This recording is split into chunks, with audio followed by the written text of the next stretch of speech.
Hey Kevin. I was looking at the store last night and I saw this really cool new iPod. Have you ever seen those?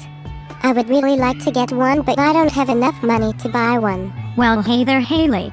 Yes, I saw the new iPod when I went with my mom to the store. They seem really neat.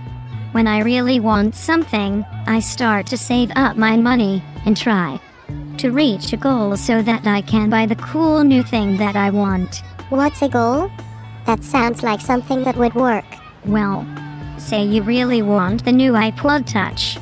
You find out how much it costs, then every week when you get your allowance money you keep it. After you have enough money, you can go buy the iPod. Saving up money can help you to get really cool things. Well, Kevin, that's a really good idea.